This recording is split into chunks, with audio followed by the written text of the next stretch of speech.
Hello YouTube, this is Krinos43 with another Out of the Box. And this time, we are going to adjust my camera a little bit here. We are going to do Jace vs. Chandra Duel Deck in Japanese. Well, I'm not going to do this one because of the fact that it is in Japanese, but I have the English version. The MRP on this is $19.99. And it comes with two 60-card decks, including alternate art versions of a bunch of the cards, including Jace and Chandra. I like both the art on here. I just wish the cards were printed in English. The reason for this is because, the reason why this was made is because there was a manga done of the Jace vs. Chandra novel, and it was apparently like really high selling. I'm mad my phone's ringing. And it was a high seller, so Wizards decided to capitalize and make this deck. I cannot tell you what comes in it, because it's in Japanese, but I do know that it is two 60-card decks, including tokens, card boxes, a learn how to play guide, and a learn how to use the decks. But now, I have cards. Like I said, I have them in English. I have all the dual decks, actually. And we will go through and cover them all.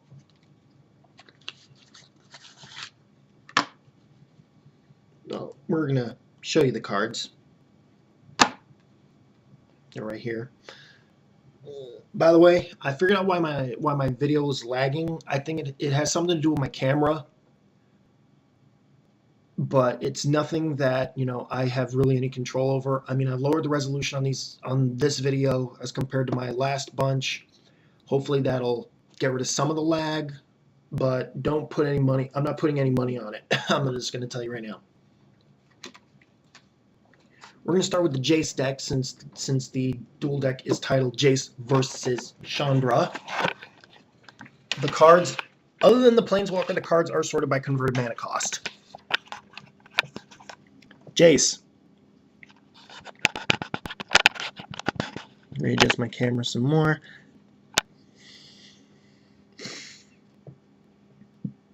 It's foil. It's mythic rare. It's a Planeswalker. And it's got a big boom. Ancestral Vision. Card drawing with suspend, which is very good. No mana cost, which means that you have to use the suspend cost. Martyr of Frost, it's a counter spell. Well, it's a creature that can become a counter spell if need be.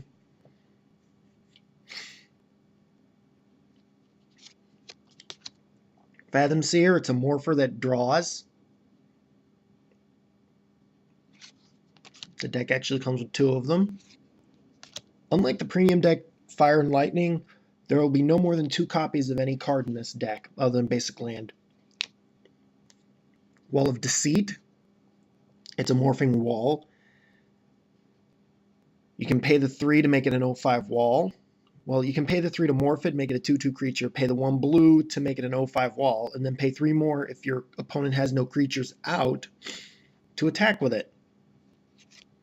Another card that comes 2 in the deck. Counterspell.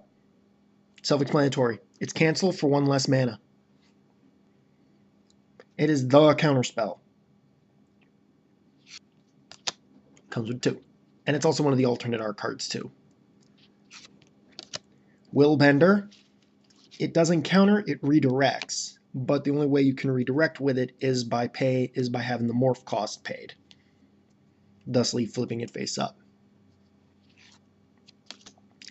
Void Mage Apprentice. This is a morphing counter.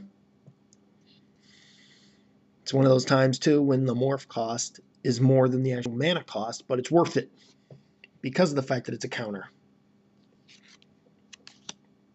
Daze, another counter. A little cheaper, but you know, you can return an island just in case you're tapped out and your opponent's tapped out also.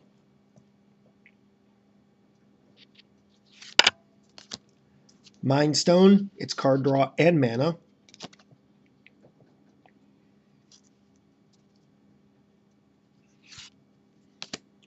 Ophidian. You can choose to draw a card instead of doing damage with it,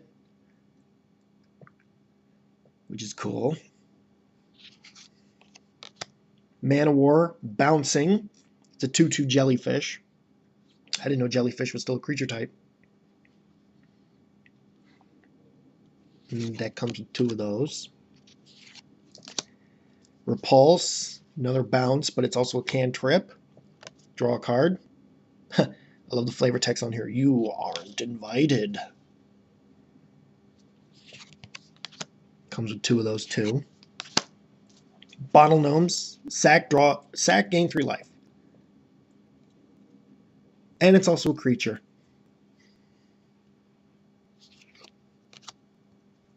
Fledgling Mawcore, it pings. You can tap to do a damage with it. And of course you can morph it. There's a lot of morphers in this deck, I'll tell you that. Waterspout Jin. It's got a big power and toughness for a low mana cost, but it's balanced by the fact that you have to return an untapped island you control to your hand at the beginning of every turn. Well, at the beginning of your upkeep. Fact or Fiction, the other alternate art card in this deck. Big staple tournament card back in Invasion block. I would just hate to be the person that facts or fictions into my Jace. Gush. Return 2 islands instead of paying its mana cost to draw 2 cards. I see no reason why you wouldn't want to do that unless you've got the Waterspout Jin out also. Muldrifter. Draw 2 cards when it comes into play. The deck actually comes, I think, with 2 of them. Yeah. 2. Riftwing Cloudskate. When it comes into play, you return target permanent to its owner's hand, and it has Suspend for 1 and a blue.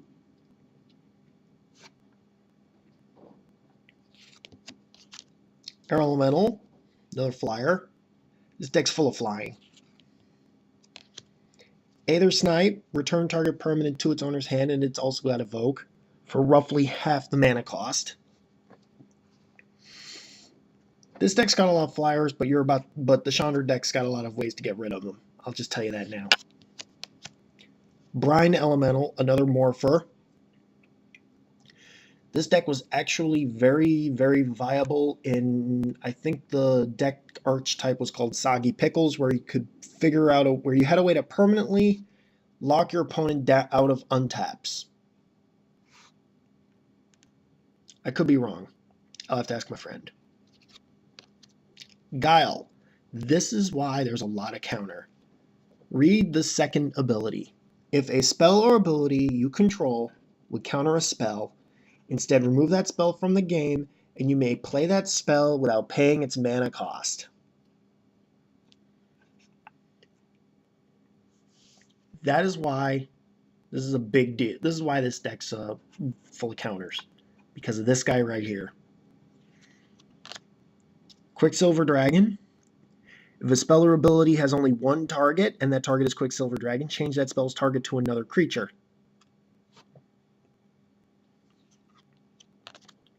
And then Spire Golem, which has affinity for islands and flying. What do you know? This is a mono blue deck. The deck comes with 2. And Errant Ephemeron, suspend 4 for 2. Its normal cost is 7. And it's a 4/4 flyer.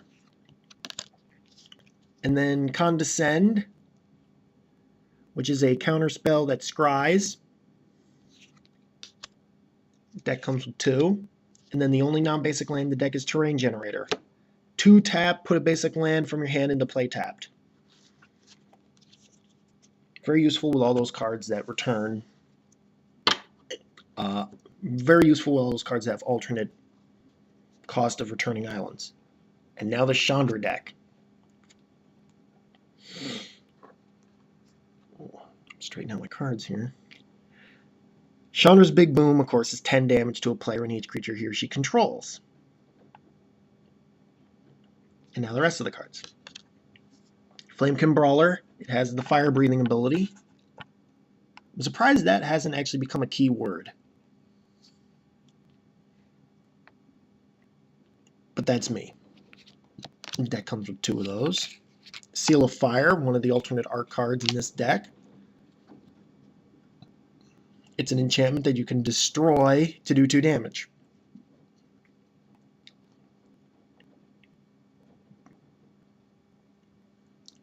I love the flavor text on this one too. After the 4th time Chandra left a place engulfed in flames, she decided to just go ahead and make it her thing.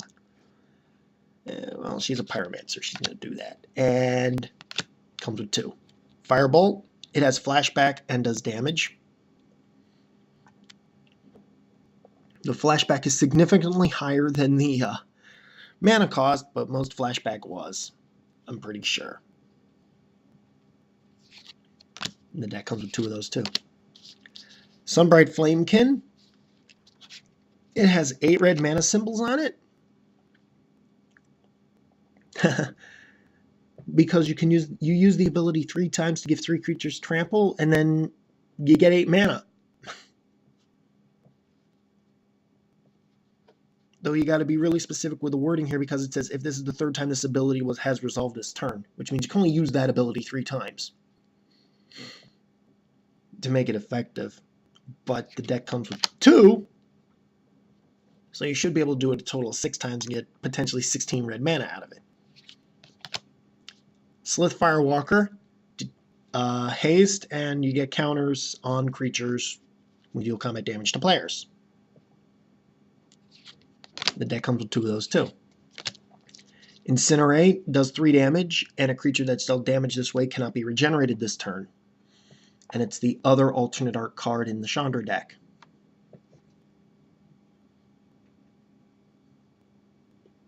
Who said there is no assurance in life? I assure you this is going to hurt.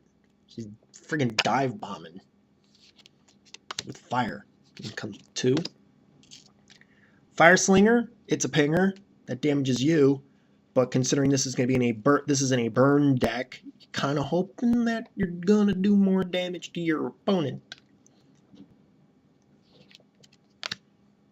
Magma Jet does 2 damage and scries. Pretty self-explanatory there. Pyre Charger also has the fire breathing ability, and it's got haste.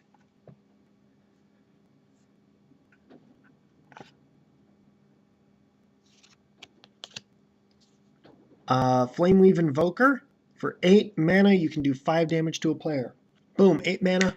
Take about a 1/4 of your hit points.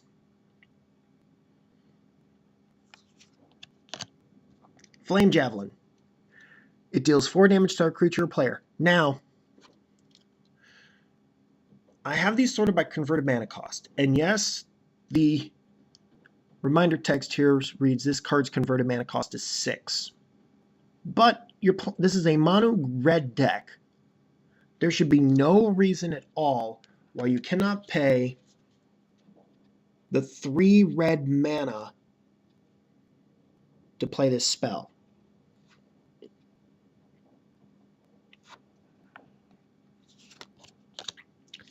Inner Flame Acolyte, when it comes into play, another creature gets +2/+0 in haste. If you don't pay the evoke cost and instead pay the regular mana cost, you can give it +2/+0 in haste. Deck comes with 2 of those too. Flame Tongue Kavu, another big staple card from back in the day. Deals 4 damage to a creature when it comes in.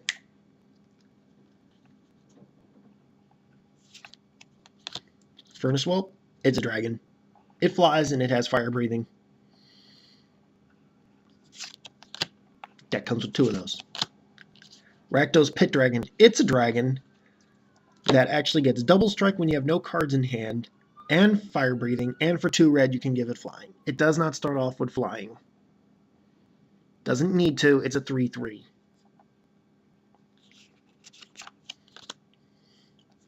Cone of Flame does potentially 6 damage, but over 3 targets. Which is fine, because you can take out little guy, medium guy, big guy. Ingot Chewer. It destroys artifacts, and fortunately the Jace deck just happens to come with artifacts.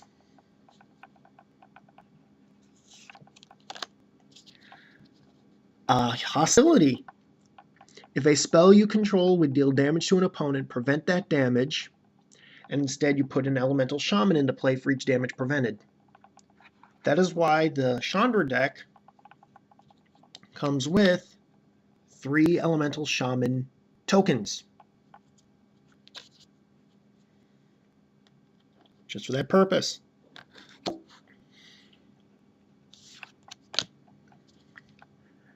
Chartooth Cougar. It's got mountain cycling and the fire breathing ability.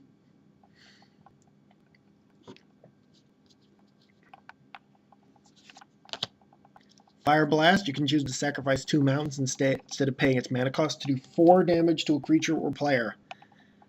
And you can do it twice because the deck comes with 2 of them.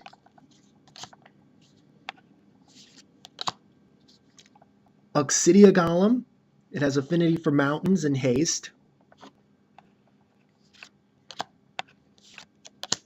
And then the X spells. Fireball, which should be familiar from the Fire versus Lightning deck. The deck actually comes with 2 of them.